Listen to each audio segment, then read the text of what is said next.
Are you struggling to come up with original content week in and week out? Start a podcast. Interview your ideal clients, let them talk about what they care about most, and never run out of content ideas again.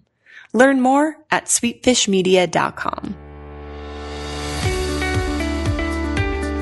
You're listening to the B2B Growth Show, a podcast dedicated to helping B2B executives achieve explosive growth.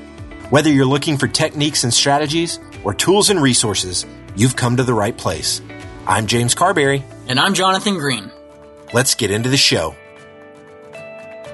Welcome back to the B2B Growth Show. We are here today with Eric Martin. He is the Director of AccountBased Marketing at SalesLoft. Eric, how you doing today? Very well. How you doing, James? Fantastic. So, Eric, I'm really excited to chat with you. We talked a couple weeks ago about what this episode could look like, and I'm really excited to dive into it with you. We're going to be talking about really getting started with ABM and the processes you need to have in place and the infrastructure you need to be thinking about as you're about to embark on an ABM journey for your organization. But before we do that, Eric, I'd love for you to explain to our listeners, what is SalesLoft? What are you guys all about over there? Sure. So SalesLoft is the modern sales engagement platform for companies that are looking to have their sales professionals spend more quality time selling and have more time to make better use of the time they have to sell, basically making a more efficient, multi-touch kind of environment, moving away from the automation kind of mass blasting approach that's been so popular over the past few years, and taking sales in a more personalized, humanized direction in order to really connect on another level with your prospects. I love it. So, Eric, I want to dive right into where we're going to spend the bulk of this conversation today, and it's around account-based marketing and really getting started with it. So you stepped into this account-based marketing role with SalesLoft, 3 or 4 months ago, is that right? Correct. So can you kind of walk us through, what has that looked like for you as you've stepped into this role and you're building a lot of this?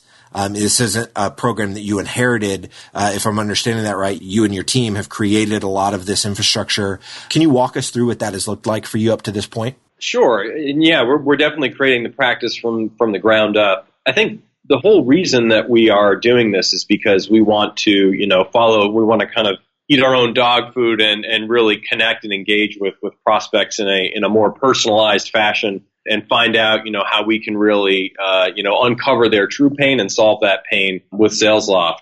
In terms of the way that we began building the account-based practice here is really by understanding our customers and understanding the market that we're in. And that began about 4 months ago. We started a market segmentation effort. Okay. That market segmentation effort consists of a couple of different really critical analyses. One being the bottom-up customer analysis, kind of understanding what your customers look like and kind of extrapolating the market potential from there. If we stay in these markets and serve customers like this, what's our growth potential?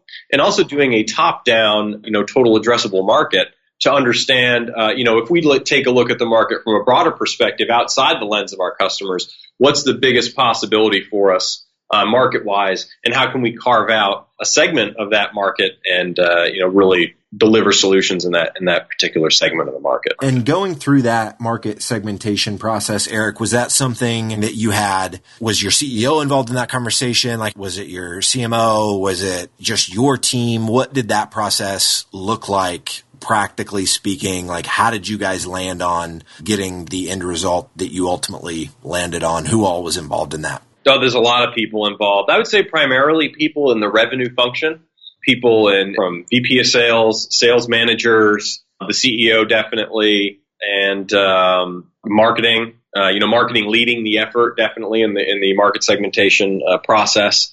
We also, made sure to connect with people in product and other stakeholders who might not be as obvious collaborators in this way, to try to understand our customers and the trajectory of the market and the innovation in that market as a whole, and see where that's going too. So, we brought a lot of people in the process. Customer success is another important component, a very important partner during that process when you're trying to understand your current customer base. And, we love all of our customers, but, who are our customers that, love us the most and use us the most and really are passionate about SalesLoft?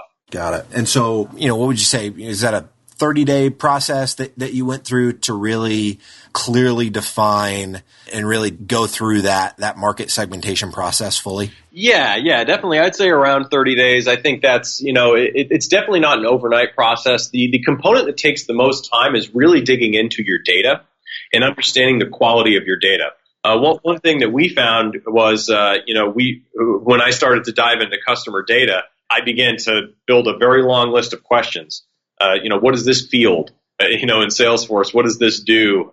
Why is this piece of information captured here? Why isn't it captured there? You begin to uncover a lot of the intricacies of your data and how you have opportunities to improve that and have opportunities to utilize that in actually, taking this market segmentation information, your customer information, and applying it in a practical way to the analysis. So definitely having your data right, so to speak, is a very critical prerequisite, I think, for engaging in a market segmentation effort. So once this market segmentation piece is complete, what was then the next part of the journey? The next part of the journey is account selection, and account selection is when it gets fun. That's when you really start to make a commitment. Account selection is really the beginning and kind of the beginning of the connection between marketing and sales, that marketing and sales alignment, where we brought the sales leaders together, marketing leaders together, and executives in a room and said, this is the data that we have. These are the goals that we have as a company. And how do we align, our overall revenue goals and business goals with the data that we have? And taking that market segmentation information into perspective, understanding part of that market segmentation effort is really doing a check on, do you understand your ideal customer profile?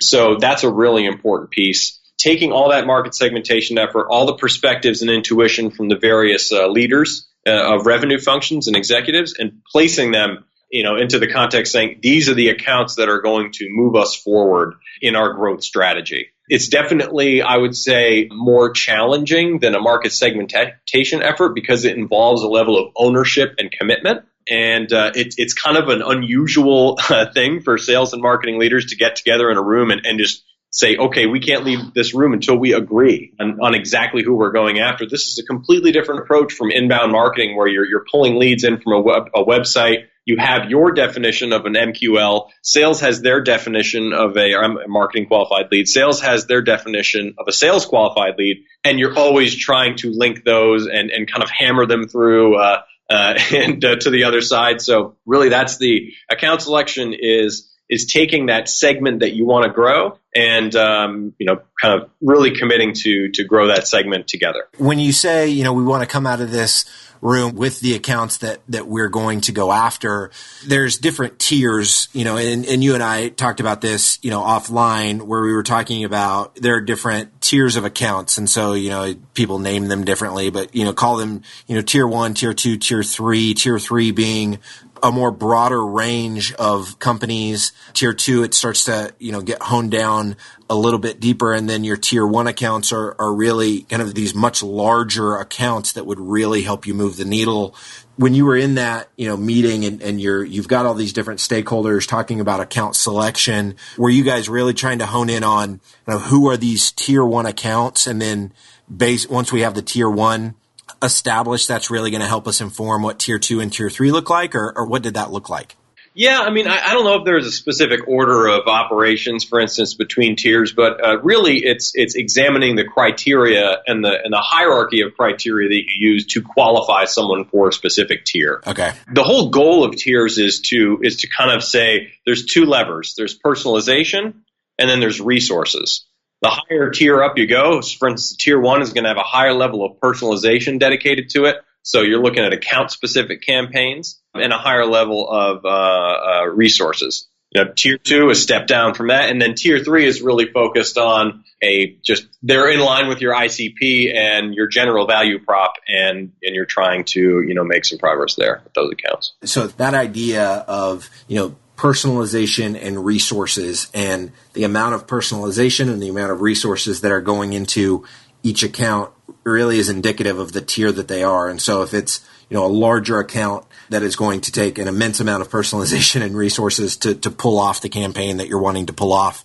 They're likely a tier 1 account. So that was super helpful for me whenever you explain that to me offline. I want to make sure our listeners understand that. So you've got the market segmentation effort, Eric, and then you go into this phase of account selection. What comes after the accounts have been selected? The next step is orchestration, and orchestration is a big word for kind of coordinated campaigns that unite the sales and marketing functions under that kind of account-based engagement umbrella. So orchestration is looking at the process of your sales team and their communication with prospects, and how you can inject marketing support to help accelerate and influence engagement with those target accounts. Whether that is in the form of, retargeted ads, sponsored update ads on LinkedIn, direct mail, field marketing, happy hours, events, those kind of things. How do you integrate those types of marketing activities to accelerate the process of engaging with those target accounts and influencing the generation of revenue? Got it.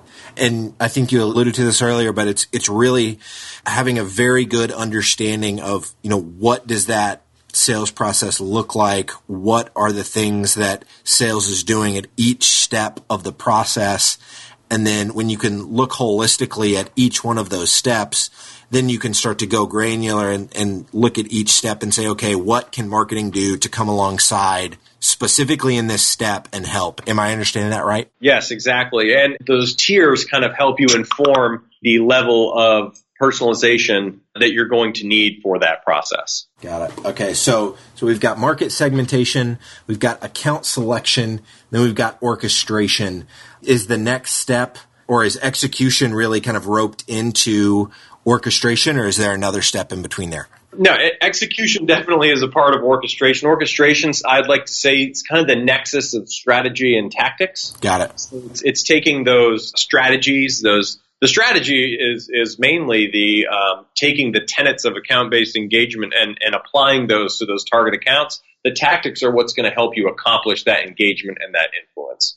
So it really is, it's the plan that guides the execution. So yeah, you could say execution happens after that, but it also happens at the same time. We're really trying to move as fast as we can in this market because it's very competitive, and we know that we have to really execute on those plans as efficiently and smartly as we possibly can, intelligently perhaps. Eric, this has been fantastic. So market segmentation, account selection, and orchestration really being these three critical stages in getting started with ABM.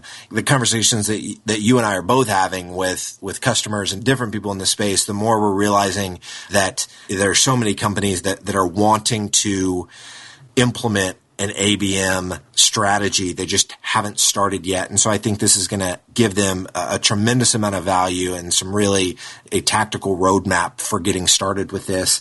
Eric, if there's somebody that wants to connect with you, maybe they want to pick your brain and ask you a few more questions, or if they want to learn more about SalesLoft, what's the best way for them to go about doing both of those things? Sure. To learn more about SalesLoft, I would say go to our website, salesloft.com. We have tons of awesome content that our creative team has put together that can help you better understand what SalesLoft can do for you. Or if you just want to find out about it, what we do for our customers. If you want to engage with SalesLoft on Twitter, it's @SalesLoft, and I'm also on LinkedIn under my real name. And if you'd like to find me, and I'm also on Twitter @Eric ERIC Martin. If you're interested in connecting with me on Twitter. Awesome, Eric. Well, thank you so much, man, for your time today. This has been fantastic, so I really appreciate it. Thank you, James. If you're a B2B marketer, we want to feature you on sites like the Huffington Post, Social Media Examiner, and Chief Marketer. Every week, we send out a question related to B2B marketing. We use the responses to those questions to fuel the content we write for really popular websites. So head over to sweetfishmedia.com/questions and sign up today. Thank you so much for listening. Until next time.